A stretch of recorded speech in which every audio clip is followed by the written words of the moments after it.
talk to. What's going on? It is me, Mike Liberty King, Mike L. This is Legit Paranormal 101, brought to you by LegitPodcast.com. I'm trying to say it in a more professional voice, so I sound more 101-ish. Joining me, Sarah, Paranormal. How are you, Sarah? I'm good. That was a good job. It was superbly professional. Well, the last 101 we did went way off the tracks. That was... We were arguing about stuff. Not you, but like me and Buddy pretty much the whole time. Yeah. Pretty much. Joining us back from the land of COVID. Hi, guys. Katie! I made it. Yeah, she did COVID. She did a hurricane. We did all... Man, back-to-back things. Like a Band-Aid, COVID with the hurricane. So here's the thing. We decided to talk about equipment last week, and I asked one question. The question was, okay. What was one piece of equipment you would bring on your first investigation? What would you recommend to somebody to bring? That's all I asked, right? And it Sarah, it spun into I don't know what they spiraled. Yeah, it was just a question I couldn't get around. So there's just three of us. The whole point of 101 is people like me. We don't know what we're talking about. So if we're going to go do this, what would you recommend somebody that's never done this before as far as the first piece of equipment? And I'll let you start first.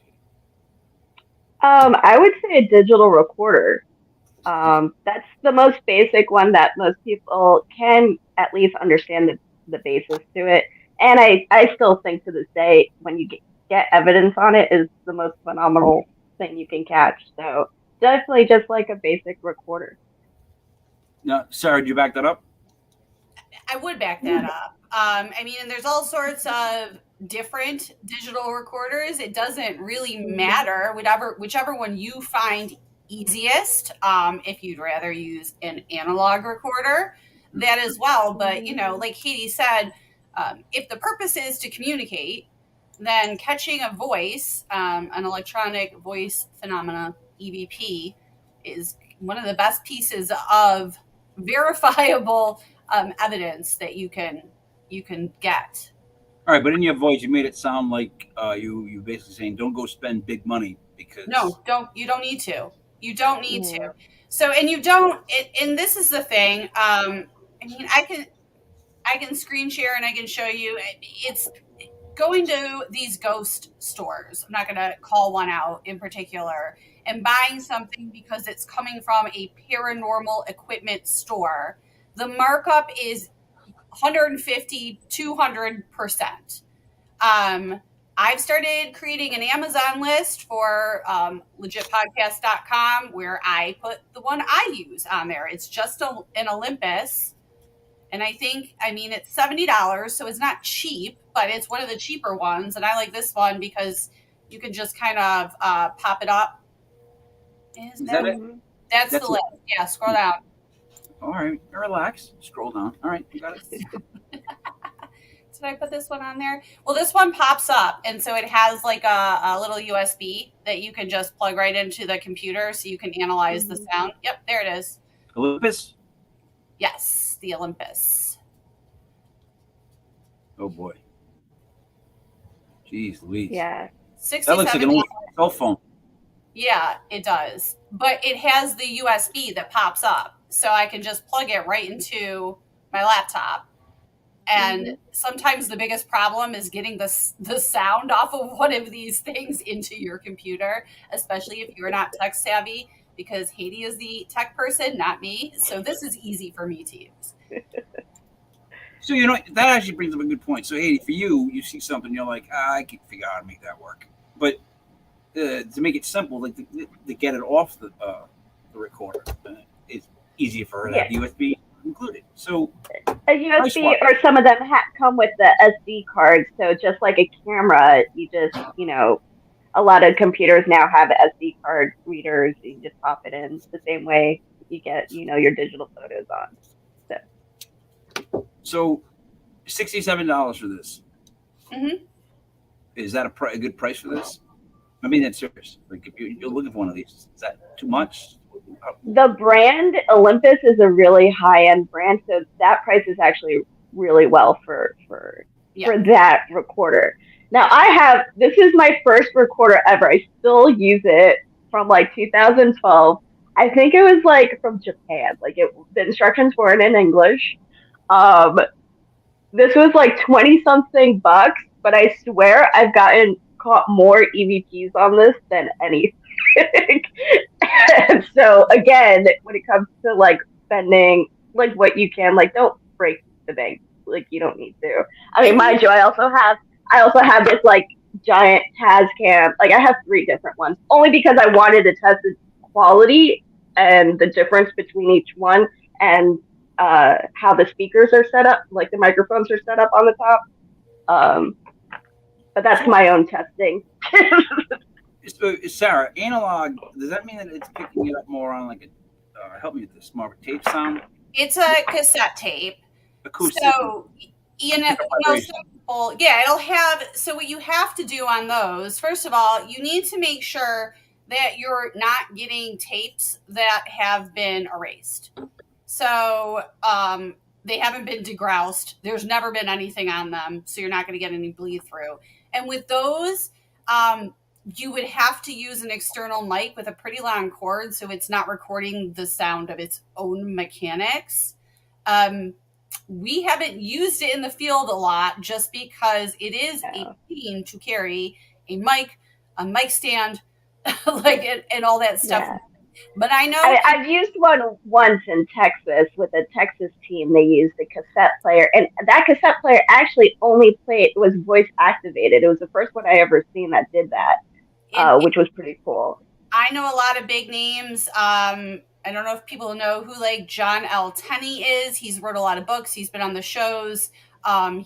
They have their own podcast. He's one of my paranormal heroes. He swears by the analog. I'd like to start using it more. So the only reason I say that is because digital is just obviously that. Right. But analog is more the imprint. Yeah, something to imprint on.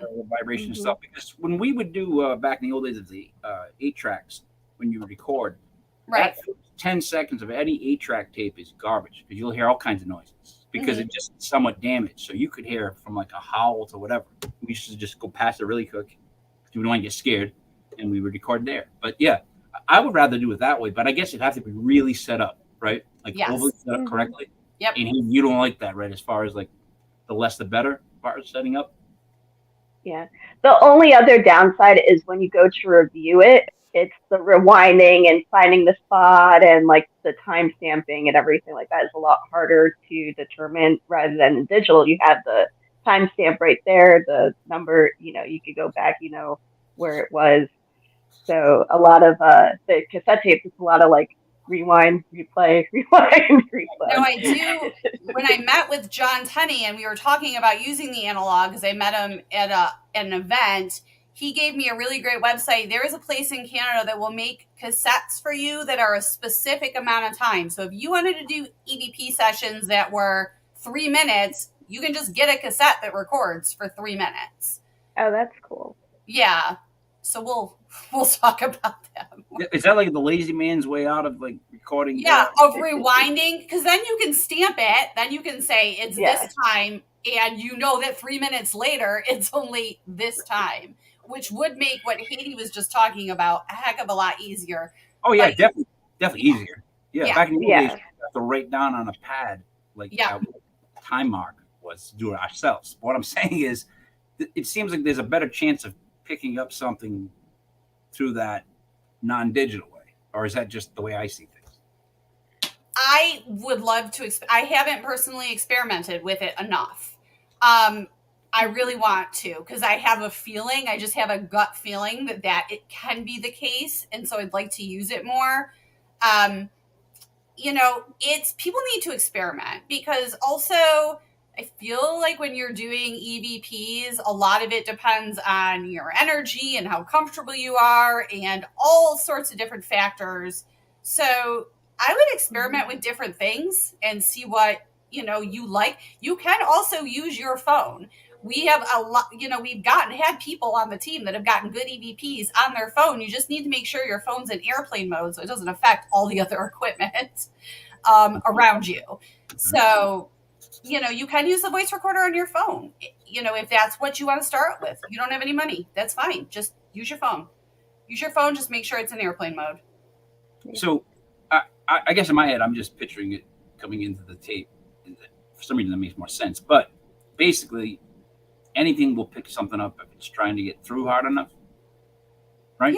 Yeah, and we don't know. So we don't know. There's still the concept, and I've talked about this before. I talked about it with Ron on the show that we did with Buddy. We still don't know exactly how these things are imprinted. So whether it happens different ways for different spirits, whether the analog, I feel like that almost might be a psychic impression. It's more romantic, I think. Just the idea of it, like I like things. Like it's like a better feel to it for me. I'm being serious. Like I guess I have my record players and my tapes still, and like I just for me. Yeah, so, I'd like to try it. With these people starting groups and it's like the first time out, digital's easier. But digital is easier, yeah. Because it's also because we don't understand fully how these things are coming through. A lot of times, the people think it may just be like a different wavelength that we're not capable of hearing with our own ears.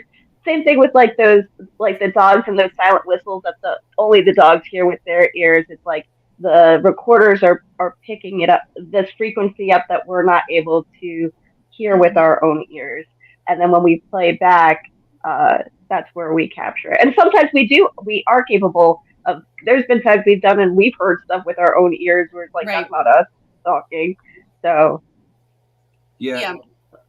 That's exactly it. So, Sarah, the question is too, EVPs, when these people are going out to record EVPs with their friends, right? Whatever they're going to group. Mm-hmm. Rule number one, obviously, seems to be to shut up, right? Yes. Yep. That's the hardest. Believe it or not, people think they're being quiet, and I hear a lot of other investigators play their tapes, and they're like, everyone in the room somebody was whispering. I guarantee you somebody was whispering most of the time. It just seems very difficult for people. So if you're going out with your team, be quiet. Have as little people in the room as possible. Make sure there's no outside noise pollution. Obviously, you hear people say, mark everything, so stay where you are. But also have that checks and balance. So if you're going to have a recorder and you're going to have an EVP session, also have a camera angled at you. So if you can't decipher like a certain sound, watch the video. It could be someone coughing and then you see it on the video and you're like, okay, no, that was, just have like almost like a checks and balances. You always want 2 different devices to confirm your, the evidence that you think you picked up. Yeah, that is a good point. Point a camera at everything, because then you can tell what the factors are that are going on around you. And the other thing is just, we've had a lot of success with some almost channeling our energy. I don't know how you would call it, Haiti. When we've gone out in the field, we will sit in a circle and our team will hold hands. First of all. Yeah, so that's a new thing we just started doing. And I like it. I don't know. I don't know if it's because it feels more powerful or what, but the holding hands and asking the same question to get one response instead of asking a bunch of questions. What we're doing, Mike, is we're trying to push. So when you ask a question, and you got a bunch of people asking questions because you're doing EVPs, right? If you've got more than one person asking a question, you're not really concentrating or connecting with spirit because the next person is thinking about the question they want to ask. So what we do is we hold hands and we sit quietly, and one person will ask the question. They'll leave time for a response, which is something people forget to do. Leave time for a response. They're not responding like this. And you'll squeeze the hand of the person next to you and they will ask the same question, almost like taking our energy and pushing it towards getting one answer first. Yeah, like Christmas lights. Yes. Yeah. I get that. All right. So when I went with Buddy on the Salem, 2 things. One, we picked up him hitting his head at least 4 or 5 times. The poor guy, he's too tall. He's 6'5". Yeah. I mean, I'm hitting my head. He's going ting, ting. But the rule was that only Buddy asked the questions because Buddy's theory was, I'm going to ask the question. I didn't want to ask questions anyways, but that he's always like, one person asks the questions. At least this is how Ocean State Paranormal does it. They ask, one person asks the question and just let it sit, and then let that person just keep going until they're done. And then like Buddy turned around and was like, would you like to ask a question? And I was like, no. But at least he opened it up to me, you know what I mean? Right. And he had to get pace. But I've been there where it sounds like there's a crowd. Like if I'm a spirit, I'm hearing like a baseball crowd. Because it's like, are you a girl? Do you like this? Are you that? It's like, you would think that they're like, no. And you're right about saving space. Because I've heard questions also where they're like, yeah, what's your favorite color? Third number. What is that? It's like, dude, what is he, like a carnival barker? Like how fast you want him to go? But so, Haiti, who sets the rules when you guys go into a place? Is it you or Sarah? Who's like, all right, guys, everybody shut up? Actually, I think it's is your I've been the one filming now. So, lately. Yeah, I'm the behind the scenes person. Yeah, I guess it has been me lately. And the other thing is I don't like those questions you were just mentioning, Mike. I feel like it's a really bad way to engage with a spirit. I like asking things like, my favorite question is, tell me about something you love or someone you loved. You know, things that would evoke an emotional response, not like, how'd you die? How old are you? Like, those aren't bad things if you're trying to get answers, but a lot of these historical places, everyone already knows the history. Like, you know. Those are meaningless, like, bait questions. They're just throwing bait into the thing. Like, what Buddy does, though, is, he says it was weird. He's found that, like, older male spirits, they don't like to be called a little girl. He's gotten a lot of, like negative responses when he, like, tries to, like, tear them down or something, like, especially like with the Civil War stuff. Like anybody that's of that timeline, if you call them something like that, they get, and it works for them. But I'm like, why pick words to make it angry? Like if you're a group going out there, Haiti, don't you want to kind of ask positive questions to start off? That's more like instigating and pushing for a response and not caring whether it's negative or positive, you know. So I guess there is more, what's the word? You can get more response when there's a pushback, like when you do say something negative. At the same time, you want to be careful doing that, right? Because you don't know, you know, what can actually happen. No, he's just throwing me in front of a bus when he does that. Well, you want to have empathy for the spirits if they're conscious, just like you would another human being. So you would not walk into someone's space and immediately start provoking them. That's not nice. You will get a response. If someone walked into your basement right now and just immediately started insulting you, you would have a response. You would get a, you know. It depends on who it is. A lot of people come down and insult me, so I'm kind of used to it. It's not necessarily nice, though, is what I'm saying. You know, does everyone have empathy? Empathy. A lot of people don't have empathy. I'm just saying, a lot of people that are going out, go something, they kind of do it almost for that. They want to be the irritant. Like they would rather have that thrill of that. Like there's two sort of camps, I guess, Haiti. I don't know what you would say. FPI, we don't like to provoke. No, we don't. Because we want to respect both the living and the deceased. We're there to help them just as much as we are there to help the living.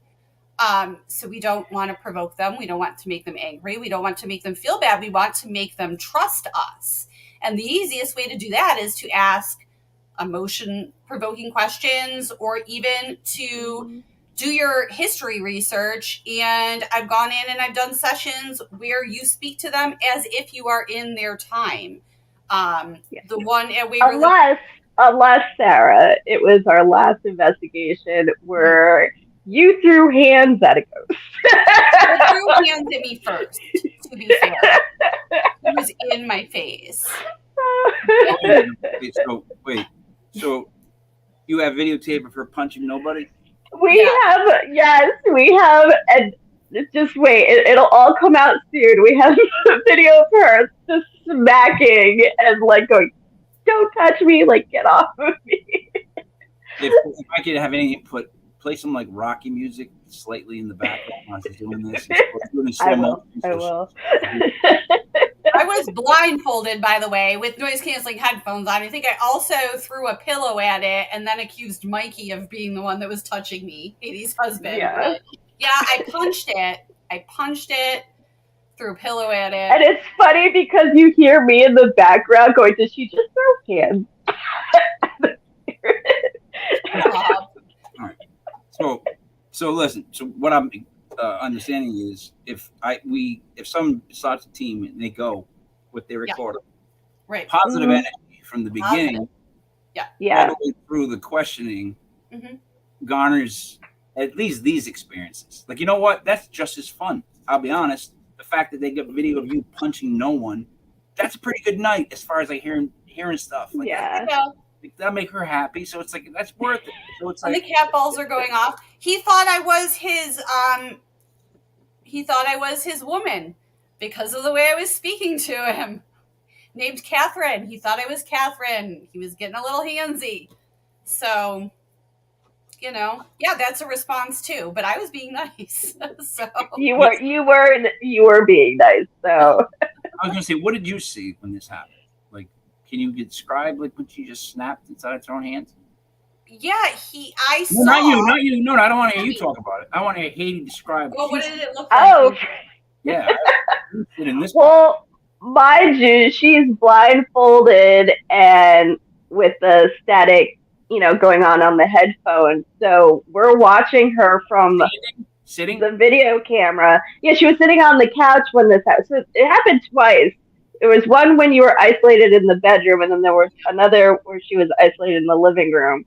And she had the same person approach her twice where it made her uncomfortable. But I mean, watching it from like our end, it was, I'm sorry, I don't need to laugh, but I was just like, because at first she was like yelling at my husband for touching her, although my husband's in the room with us. She's like, "Mikey, are you touching my butt?" Oh, we're just watching her on camera, like, "Oh my god, like, what is happening?" And then she starts like smacking the pillow. I'm like, "What does she think she's gonna hit?" So, but I mean, it's a response. Like, if someone's messing with you, you're gonna smack me, like, get away. Not, I get it. It's just from our end watching, it was entertaining a little bit. She doesn't even approve of your fighting style. You realize that, right? That's part of it. Like the way you would throw in your hands, she doesn't even think that you would have hit something. So it's like, why aren't you? Sorry, it was more like, it was like swatting a fly. It was like a backhand. Yeah. Now, you're hooked up to this thing, like a voice box or spirit box or whatnot. Yeah, I think I have the white noise machine on. Yeah. And you're hearing this. What are you hearing?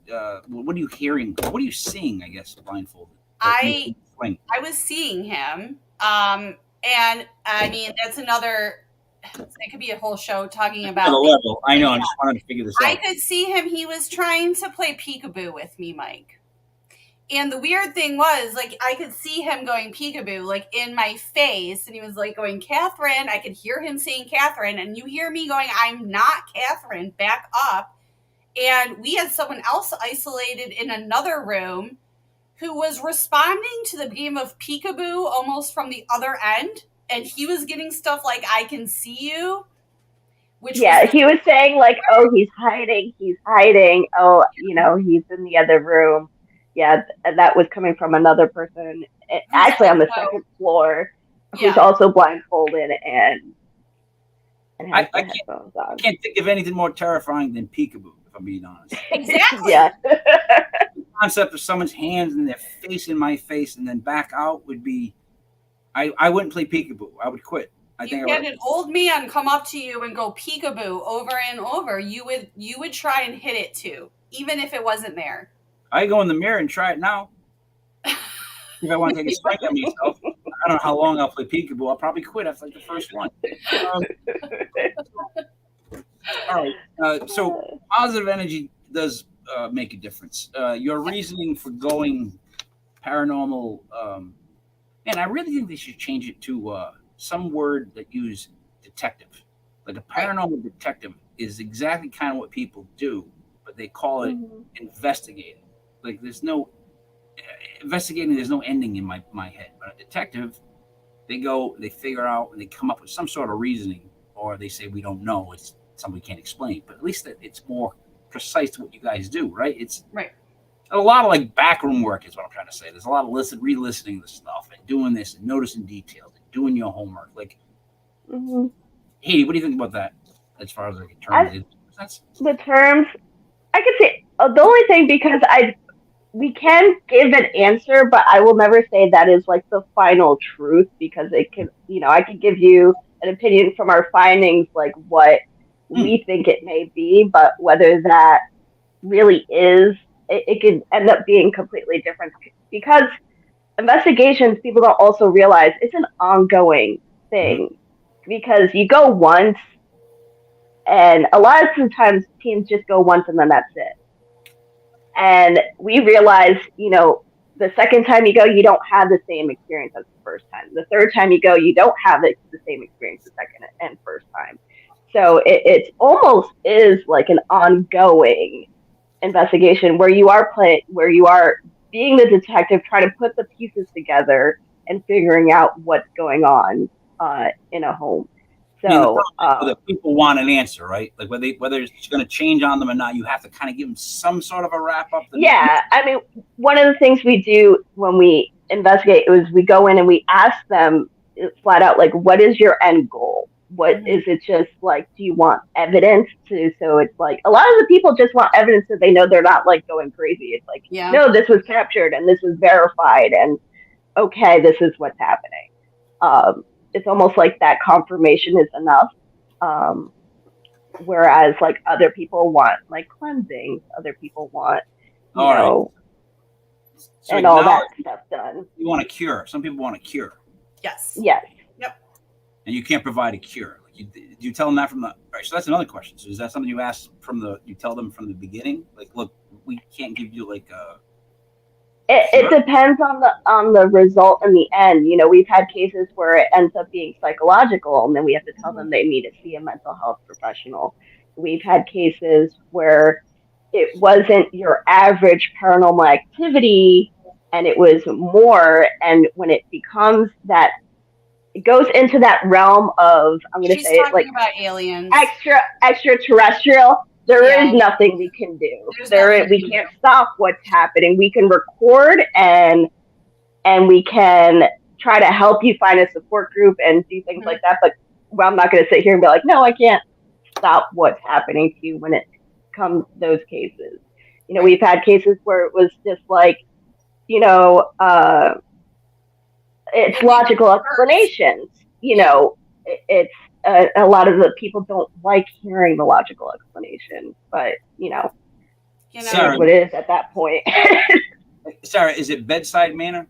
Basically, when you deal with people, as it's far as all bedside manner. And I think it was Sarah Youssef who said something about, she made a comment when we did the last one about knowing a little bit of psychology. So Yes. knowing how to talk to people, knowing how people think, and being able to explain things to people in a way that makes them feel comfortable is a huge part of it.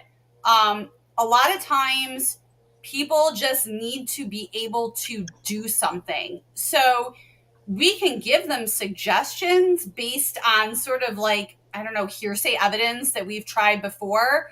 And it might be a placebo. It might not actually be doing anything, but in their minds, they took action, right? So they feel like they're more in control. And once you feel like you're more in control, usually the activity in your home will die down.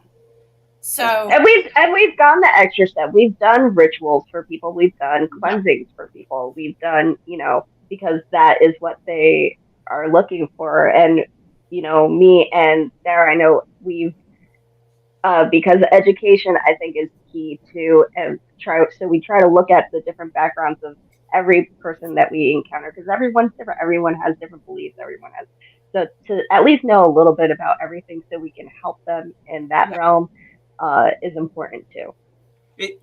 so when someone has a problem though at their house, right? to me, it always seems like it's not the message at the end; it's the delivery of the message. Like, if you're going to go into someone's house, like as an investigating team, and you bring your equipment, respectful of the house, but also even if you got no news or bad news, you almost have to incline to like spin it in a way that it's digestible, I guess, where it's not like you're not like a jerk about it. You know what I mean? Because I'm willing to jerky people. Yeah, a lot of the times when I have to explain something away, when I can explain a video or explain an image, I always know to add in. I'm like, this does not dismiss what you're experiencing. Just because I could explain this doesn't mean it voids everything else that you're experiencing. And that I noticed like helps them a little bit more, because there needs to be a balance of like they need to know those logical explanations, but you also have to be sympathetic to the fact of what they're experiencing is real to them. Right. So, and it's finding that balance. Okay. You don't want to crush them. You don't want to crush anybody. No. So all right, you want people to be quiet. We started with that. We need positive energy. I think that's important. Again, that goes back to why are you going paranormal investigating to begin with? So, what's your end game in that? So, all right, they get their equipment. We've already discussed we should have cameras on, so at least use your cell phones and whatnot. And then we need a recorder, which the easiest way to go would be one digital. But wouldn't you want at least? See, here's my problem. Recorders are like chips. Wouldn't you want like 2, 3? We tend to have a couple. I think it's a bit overboard to have like 12. I mean, you could put one in every room and run it all the time, but we have cameras in every room that we run all the time. So that also will record sound.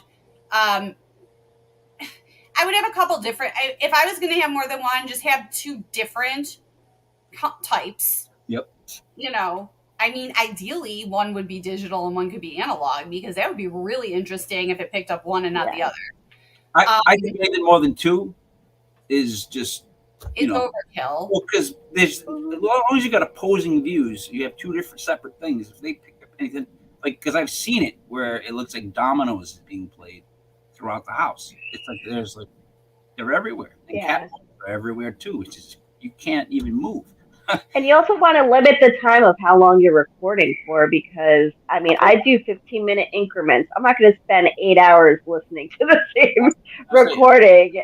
It's at 15 minutes, I stop it, and then I'll press play again. Then I have these 15-minute files where I'm like, okay, I break it down for myself to make review easier. Yep. Playback. I wrote that down. I figured that would be a big issue with you on that one, because you don't want like hours and hours of like 6 different recorders that someone's going to go listen to. If you're going to just leave a recorder in a room where no one is, you can get a voice activated recorder. That's what I would do. My Olympus is voice activated. I turn it off when we're doing like conscious EVP sessions, because it tends to cut off the beginning, like the very first second of the recording. But if I'm just going to sit it and leave it there. I don't know if I trust that, a voice activated. In other words, are they voices? Like, I know we're hearing voices, we hear them saying stuff, but are they actually on the same level of voices? We don't know. It's like when you say Siri, every now and then it pops on, like someone else's phone pops on because it hears it. Yeah. Make sense, Haiti, or no? You say no. No, I think it's almost the same with the voice, especially with the voice activated ones. Yeah, it's almost like like you said, it's saying "Hey Siri," and it picks it up, and like with the voice activated ones, it'll record it. Yeah, but if I'm a ghost voice, am I picking up the same frequency as like a regular voice? You don't have to say like it's voices, but how do we know that it's? It may not be the same frequency, but it could be a frequency that the recorder is capable of picking up that we can't pick up. Right. But the voice activated. Good. That's the research that Ron and Lords were doing. Oh, God, Haiti, what's their documentary called? The the ITC, the Staticom, where they were talking about how that's why the white noise was good, because the voices might come through on different frequencies, which is why some recorders pick things up and some don't. But white noise has all the frequencies. So when the spirit frequency and the frequency within the white noise match, it sort of amplifies it. So if you're thinking of it that way, then I guess different recorders would have different sensitivities depending on the settings. That's why it's so could be so, like, I don't know. Yeah. And if you want, so I'm actually trying to dive into more about the frequency and what frequency is getting picked up. So one of the things I even told Sarah, I'm sorry if it went over your head when I was like, I want a spectrum analyzer. So spectrum analyzers measure. I'm sorry, pause. You were talking about buying a spectrum analyzer and explaining it to me while I was getting tattooed, Haiti. Megahertz? Yeah, like gigahertz, megahertz, like the different megahertz. So one of the things, especially in UFO research, is for some reason there's a signal coming in at 1.6 gigahertz. For some reason, 1.6 gigahertz has been this frequency that keeps showing up when it comes to UFO activity. Why that is, nobody knows yet or understands yet. So I'm wondering if spirit activity comes in a certain frequency that we're not picking up, that maybe a spectrum analyzer can pick up when we're doing an EVP session. So then we could almost like pinpoint that frequency and play it to try to get more communication to come through. There's also another signal that's broadcasted out, again, with more UFO research, that they're able to get a response from. I don't remember what level it is, but there is a signal that they're testing, broadcasting. Yeah, they're doing Skinwalker Ranch, right? Yeah, and Skinwalker and a few other places that they're researching. There's that sound that matches up perfectly with the what is it that makes the color when they're both at the same exact frequency. It's like it's 600 and something. It makes it the God note. Yeah. Like, there's that weird thing too, where that's that point where everything matches up perfectly. So yeah, I would totally believe that there's another frequency that does something else. And sound frequencies can also make you believe there's activity going on. So houses built over a well or have running water underneath them, the sound vibration, you might not hear it and you might not actually feel it, but those vibrations can actually mess with you and have you think, like, walking into a room that something's off, that something, might, and really it's the sound frequency that you're not able to hear, but it's happening and it's messing with your mind. Yeah, and it can make you see shadow people. I've talked about that before, where it vibrates the viscous matter, the jelly part of your eyeball at the back of your eye, and it can make you see those shadows out of the corner of your eye. So that's another reason why, like, looking at environmental factors or having something that could, a tri-field meter might be able to do that to a degree. It at least would tell you if there's radio frequencies. So, yeah. A dumb question, but I'll ask it. I do speak for the dumb. Are ceiling fans actually this big of a problem as people try to say when it comes to that stuff? Like, in other words, standing under a ceiling fan is supposed to be a negative vibration. I wouldn't say negative, but it can create a vibration that some people are more sensitive to than others. Yeah, we had a couple of guests that went on about that for like a long time, about how that's like just a bad spot for them on the ceiling fans. Like, I can understand that it's going, but I never understood. Yeah, I wouldn't say negative, but I can see some people being sensitive, just feeling like off underneath, a ceiling fan. Some people are more sensitive to all these factors. Some people are more extremely sensitive to electromagnetic fields. Some people, it doesn't bother them. So, like you said, with detective, I guess the biggest part of detecting is to find out if any of this stuff is going on first. Yep. Before you do anything. So, big word for you two guys, though, is trust. If you don't trust the people you're with, then she just thinks you're full of shit on the couch slapping away and stuff, right? If there's no trust, she's like, hey, you know what I mean? Like, if you got to completely trust the other person, that's also going to be part of the, correct? Yes. Yeah, trust is a big thing, but a lot of the times,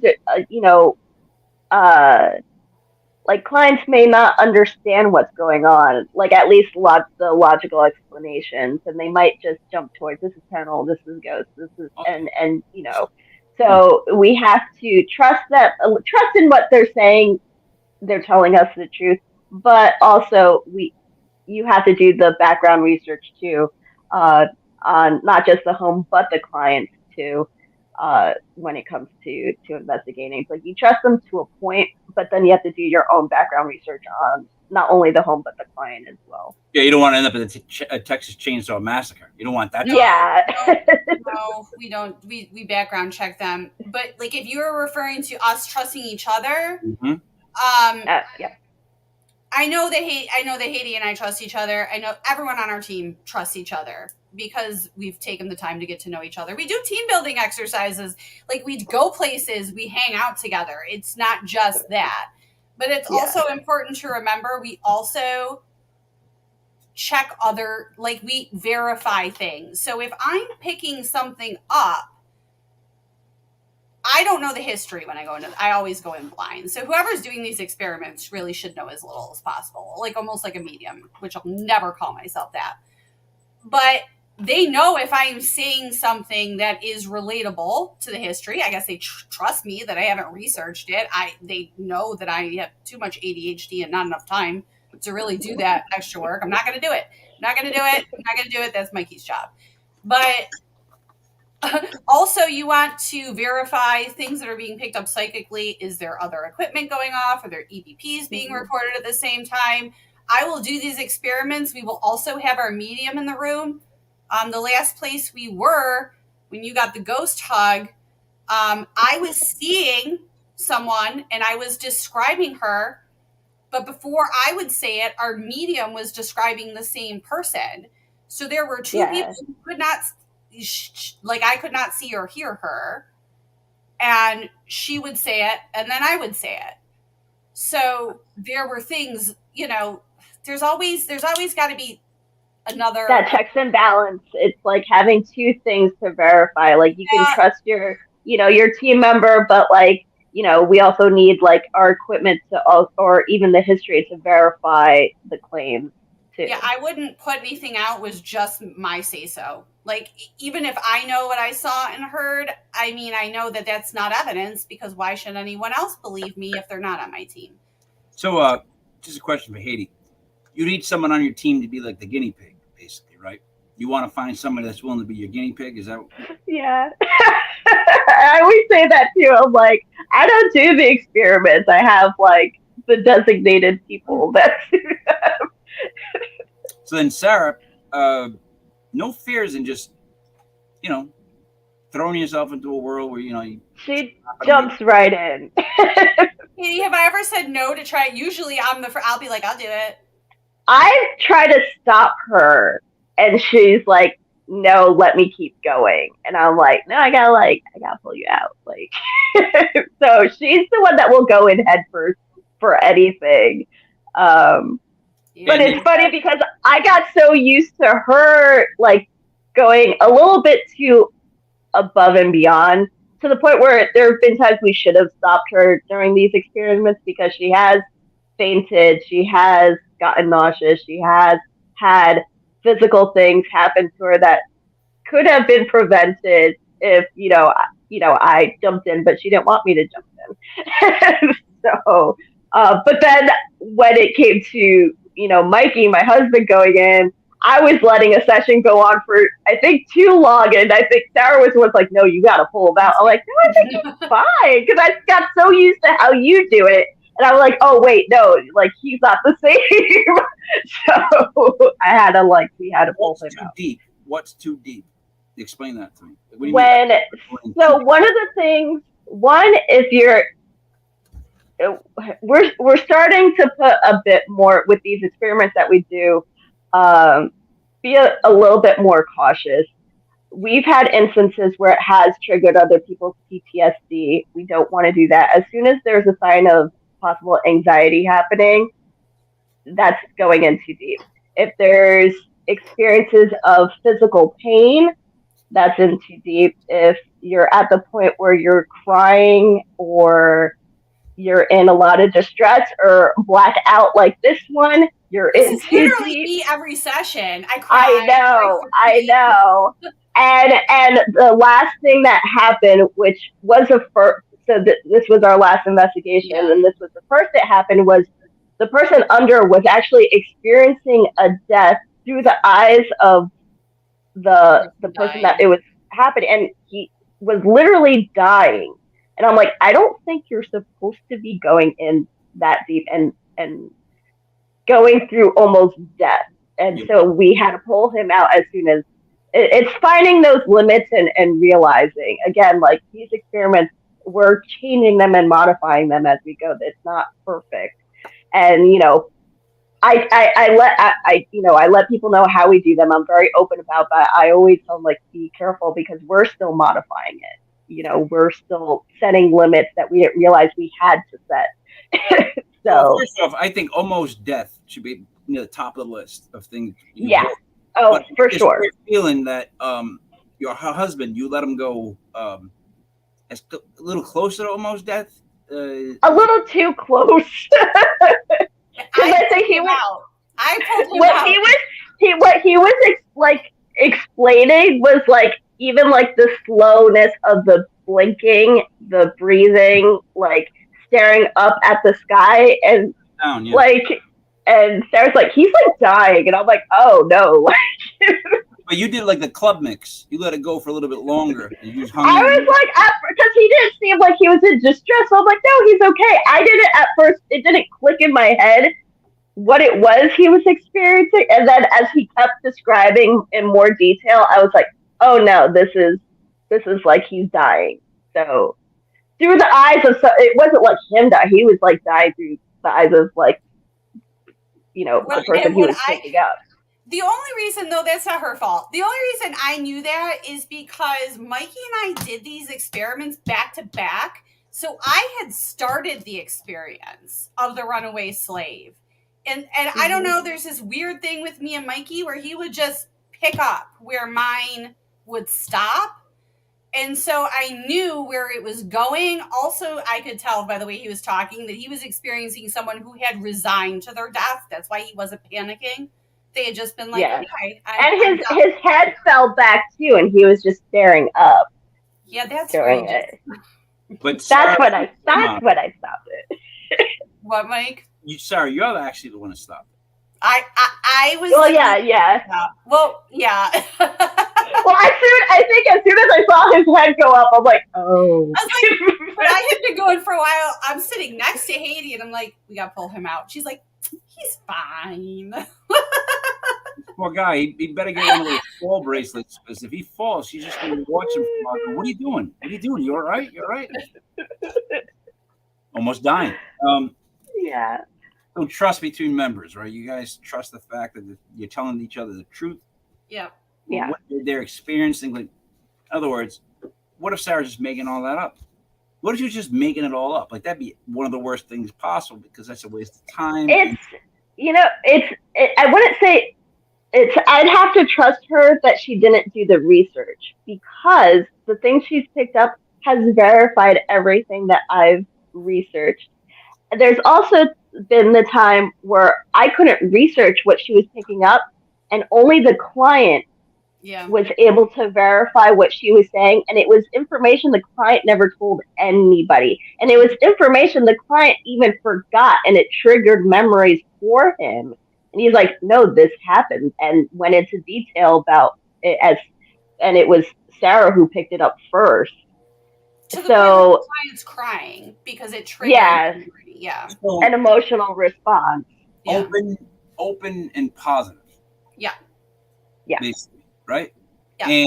And like, kind of like when I do the podcast, I don't want to know anything about the guests until I start talking to them, because it'll set a tone if I know stuff about them in a weird way.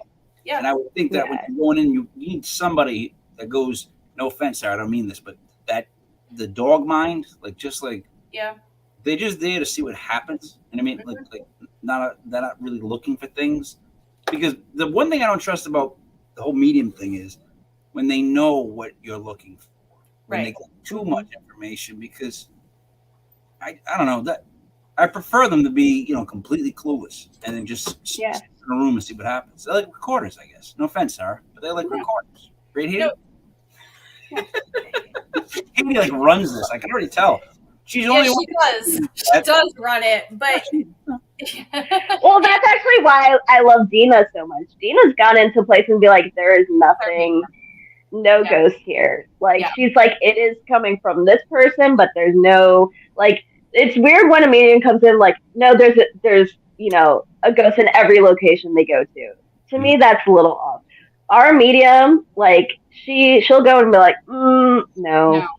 Like there's nothing, and she'll go in and tell our clients like, I don't want to talk to, like I can't talk to you guys. I don't want to hear anything from you guys. Let me just do my walkthrough and we'll talk at the end. Like she doesn't want any information from the get go.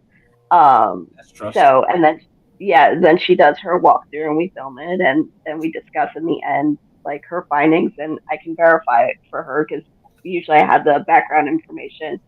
So we've started her doing her walkthroughs, Mike. Yep. Separate from the team. So someone will go with her and record her and not say anything at all to her and just record her and she'll just talk in the home away from everybody. And that's prior to an investigation. And we don't reveal her tape until after the investigation. So no one investigating knows what her findings either. At all during the investigation. And then we compare afterwards. I don't claim to be a medium. I'm not a medium. For some reason, I'm very receptive during these experiments. I don't attempt to do it unless I have my headphones on, I'm blindfolded, and I've got the, Yeah, that's intent. By that point, that's intent. Blindfold, earphones, you're intending to hear something. Yeah, that's the only, I mean, how much more intent can you have? We can put on a full body suit, robot suit, be connected. I would have a God helmet on if I could afford it. Yeah. But when it comes to the tech side and trust, that's where it kind of gets like a little iffy because not that you don't trust your members, but some members or some clients and even your own team members might not fully understand the tech that they're using. And and then it's almost having to break down. You're not going to find that on Amazon, Mike. What is this? You're going to find a bunch of Thor helmets. Yeah. If I'm being honest, like I'm actually cool. That's cooler looking. I mean, we could probably use a Thor helmet as base and then add all the stuff to it. Attach the magnets to a Thor helmet. I would wear that shiznit all day. That's not it. This thing though, it's got this screen. That is pretty cool though. It is. Can we use that for the Ganspell? I put a red light in there, and I can wear the helmet, and then no one can We probably could. God, Mike, I make the stupidest faces when I'm doing these things, and they record me, and then they play it back, and they all laugh at me. I sang one time. Really? Yeah. Yeah, I sang. So see, again, this goes back to trust. Because, like, first off, that's a sweet Thor helmet. That really is. Like, that is. Oh, God. I like it. Silly looking. How much is that? It's only $20. We could totally add magnets and wires to that. I'm wearing a crown right now. I wear the Thor helmet. That's that. We just do it. Oh, wait. Hey, Mikey. He says, no, I just laugh at you. Yes. That's at me. Mikey. Yeah, that's what I'm saying. No, I get that. Yeah. He's also, though, the guy that was get close to death. Yes. Yes. And his head going back. And then she, and then Sarah has some stuff. So. Ooh. So that's what So, all right. Mm-hmm. Mikey seems to be receptive to stuff, right? Yeah. Mm-hmm. Now, when everyone on your group claims to be receptive, are you skeptical then? Like when you're bringing people together, if everyone is receptive, or should everyone be receptive, I guess? No, not everyone on our team are receptive. You can kind of find out right away when someone is and when someone isn't. Me, I'm not. Like, you put that stuff on me and I'm like, I don't hear or see anything. So, So I know I can't be the one to do the experiment. That's why I don't.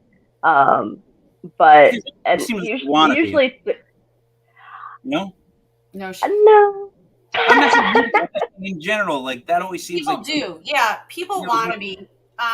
But you got to remember, Mike, the idea of these experiments should be that they amplify these abilities in people that don't normally have them. So really, people that don't claim they're mediums are the ones using it.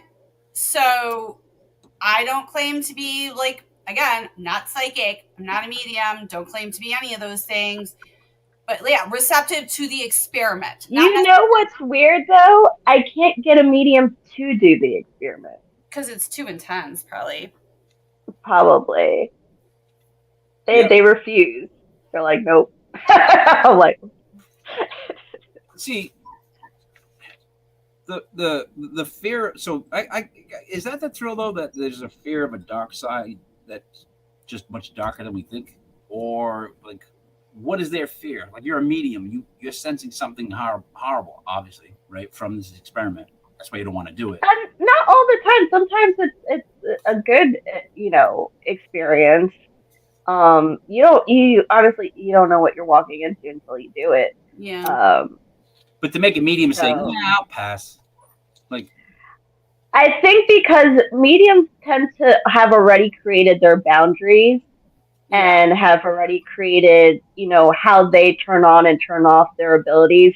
And the Ganfeld doesn't allow you to be able to oh, have that switch anymore. And I think that's what the fear is the loss of control. Mhm. Because also the Ganfeld will last several days after you've already like mushrooms. It's like done them. mushrooms. Yeah, yes, there's the after effect of it. Yeah. So I think that's what it is. It's the Yeah. loss of control and that fear of more of not being able to turn on and turn off once they open themselves up that much more. Yeah. They spent years trying to control their ability and so they could live normal lives. I totally get that. So, yeah. Reminds me of mushrooms. I'm not saying to do drugs, kids. I'm just saying that that's the experience. When you want it to stop, that's when Yeah. it's bad. Like you just gotta ride it out, Yep. Hmm. which is tough because if you go in too deep now, Yeah. bad things Well, can happen. Yep. everyone knows that, like, for 3 days after, She's not the same. don't talk to me. Like, I'm exhausted, first of all. I usually feel sick. I don't know. All sorts of weird Yeah. stuff's happened. And we've had two instances, Sarah and Mikey have had unexplained bruises in the same spot on their legs and stuff like that. So things happen that we can't explain that we don't have control over. It's whether or not, you want to take that chance of those things occurring. Mhm. You So, know. Haiti, no bruises for you, right? No. Wait. Sarah, you starting to think of I this? You guys both got bruises. She has no bruises, right? No, Right. no, really, you're Right. not correlating this. Good job, Haiti. hey, I caught COVID. You get it from a ghost. There's Um, that. You know what it is, though, Mike? It's like, it's so, like, I just want to know. I just have to know. But you're open. Yeah, I just have to know. I just have to know what's being tried. Like, and it helps people. Like, our one client that she was talking about, where it triggered a memory, but it was such a crucial memory for him to have in his healing process. And that was the Yes. same experience where I had the intense pain, where I'm like crying. They could see it on my face. He needed that. And the thing was, we were able to verify her pain. So we had physical proof afterwards Mm-hmm. in the experiment to verify her pain because she kept saying it felt like it was a ton of needles on her back. So one of the things that when it comes to abductees and abduction experiences is using a black light to see if there's markings. Um, she kept complaining about her back, so I was like, you know what? After this session, let's take a black light to his back to see if he has any markings on his back. And I'm like, and you know what? I want to do the same with Sarah.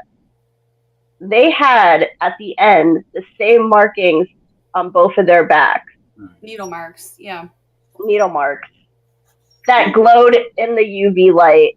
And then within the next thing, it wasn't there anymore. Yeah, it disappeared the next day. How do you feel having marks on the back of your neck that match someone else's marks on the back of their neck? That was a disconcerting. I That's the night we came home and Haiti stayed at my house and we slept in the bed together. I wouldn't sleep alone. I'm like, nope. That was disconcerting because that made me feel like something actually physically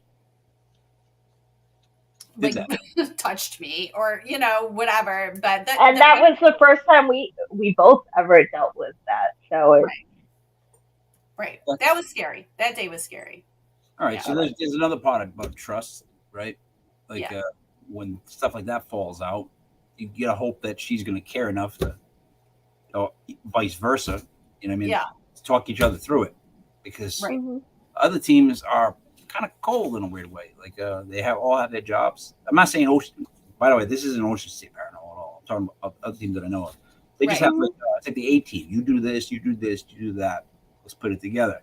Where it seems like when you start off more, I don't know if I'd be down for the whole hand holding thing, but I get that. Like the whole camaraderie, and then it builds out. Yeah, you need like 1 or 2 recorders, and you need people you trust and that are willing, and you need people that are willing to go through this. Yeah. Mm-hmm. That's because not a lot of people would go through this. No. A lot of people just pretend that they don't even see things when they see things. You know what I mean? There's those people too. Mm-hmm. They go, whatever. But all right. So we got through 1 recorder. I'm pretty proud of that. Because last time the show, I don't even know what we talked about the recorder. By the time we were done, we were talking about, I don't even know. I really don't even know where we ended. That's how bad it got. I just remember arguing. I got in that mode. It doesn't work. Listen, we got through the audio recorder. That's good. Where can we see you? Where can we find you guys? The website, the information. Who wants to? Really quick before we end, I know we are FloridaParanormalInvestigators.org. The steel tumbler I've been drinking out of like the last 2.5 hours. That is by Adkins Tumblers, ADKINS Tumblers on Facebook. They are making us tumblers, FPI tumblers. They can do custom tumblers for any team. They're donating $5 from everything they sell to our nonprofit advocates, which Haiti is wearing the shirt. You could also follow us on Instagram, Florida Paranormal, TikTok, Florida_paranormal, and then our FPI page on Facebook. So, all right, locally, if I'm in Florida, what city do I have to live in for you guys to even consider taking on the client?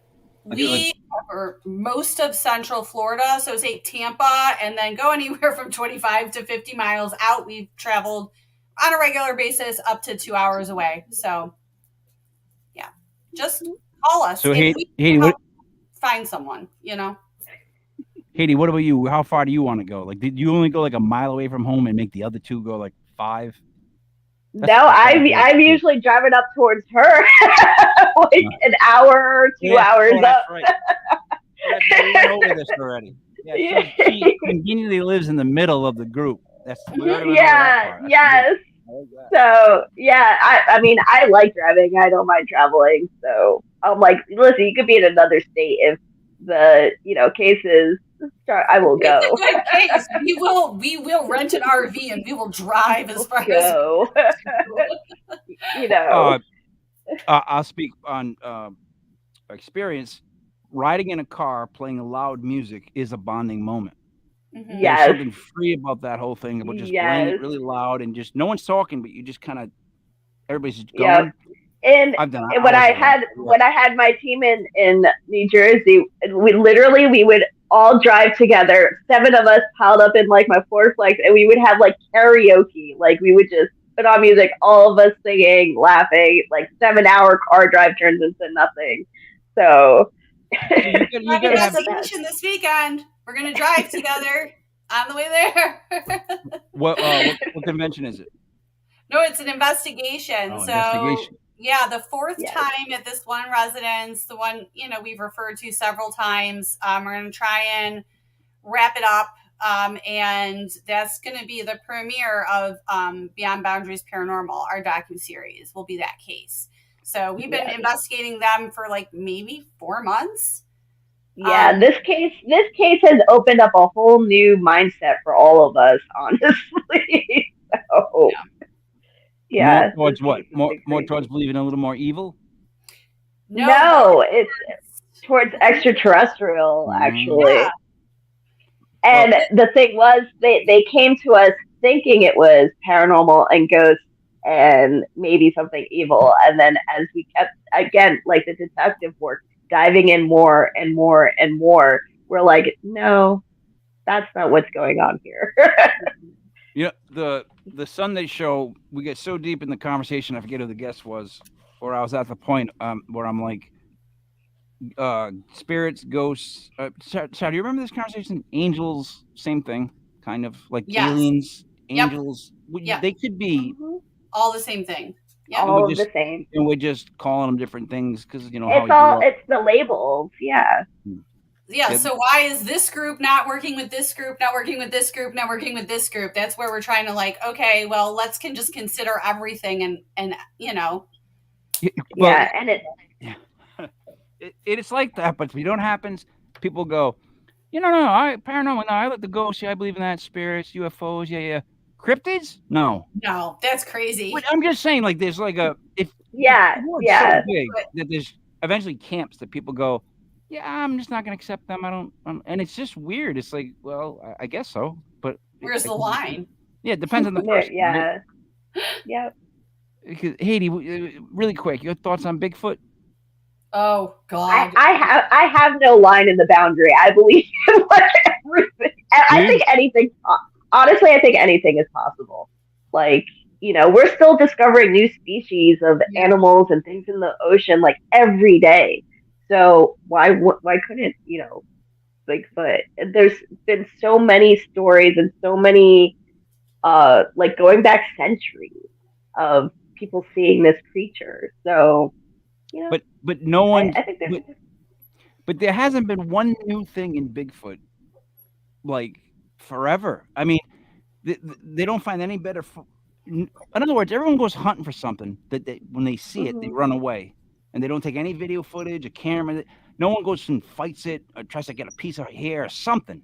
Like I said, death. Well, I always, when it comes to like cryptid, I guess research and things like that, I always wonder what their mindset is when they go into the woods. Because I'm like, if I'm encountering this huge ass creature, what I'm running, or I'm like, I got a machete on me, I got bear mace, I got a gun, like I'm like these people are just walking into the woods all willing, and not mind you, all the other animals that could eat you in the woods. But I mean, that could be why there's that, because as soon as they do hear these loud sounds, they are running the other way. but that's my point. Like, there's got to be one Bigfoot guy that goes, you know what? If we do see a Bigfoot, I don't care how scary it is, I'm gonna run at him, and when he kills me, get some footage. Look, I'd be willing to take the hit for that. If we saw a Bigfoot, I really would. I'd be like, you know what? This is better than burning like the last show. I'll go out by Bigfoot, and I've already planned this out, guys. I'm not lying. I'd make a beeline because I know he would kill me and probably brutal. Like, maybe rip the arms off, smack me with them. But someone would get a photo instead of us all running backwards and going back. I heard a hoot. I heard a holler. It's like, if you saw it, take a photo of it. All right. Anything else you guys want to say before we wrap it up? Haiti? No, just look us up. We're advertising, our autism acceptance skills advocates. I think we have the QR link on our page. We make a donation to a local autism organization. Awesome. We're going to try to do once a month, or up to when we reach our goal. $100 is our goal, like, each time. So once we reach 100, we donate to an organization, a local organization. Then we find another one, and we try to help out different ones throughout Florida. So that's just makes everything better. Sarah, anything? No, I think she wrapped it up good. We talked about the tumblers. We're going to be at the historic Heard Opera House on October 14th in Arcadia, Florida. We are going to be lecturing on the experiments that Haiti and I talked about today. And you can probably see some good footage of me crying, fainting. All the good footage. All the good going to footage. be ready. So, yeah. So, Sarah, now that we've talked, you should probably buy a helmet for the I next probably one. should. Just like a protective one, like the crash. Well, the Thor one's good because it has the wings. So if you fall backwards, the wings would catch your head first. But you're gonna cut somebody with that thing. Like they don't want to stand in the room with you with a Viking. No one's in the room with me when I'm doing that. True, but you're gonna hurt yourself with that. Just get a foam one, okay, protective. Okay. All right, let me do my wrap up. So for Lady Haiti 4, Sarah Paranormal 4, myself, King Michael. This was Legit Paranormal 101, brought to you by LegitPodcast.com. The next show is actually on the channel. Will be Sunday morning, 11:05, with my brother Ray. Well, he's everybody's brother Ray, with Legit Fantasy Football, which is very, very bizarre in its own right, because there's a bunch of people that think they know what they're talking about all the time. They all they know. Everybody in football knows. I'm right. I'm right. Oh, okay. We'll see. All right, guys.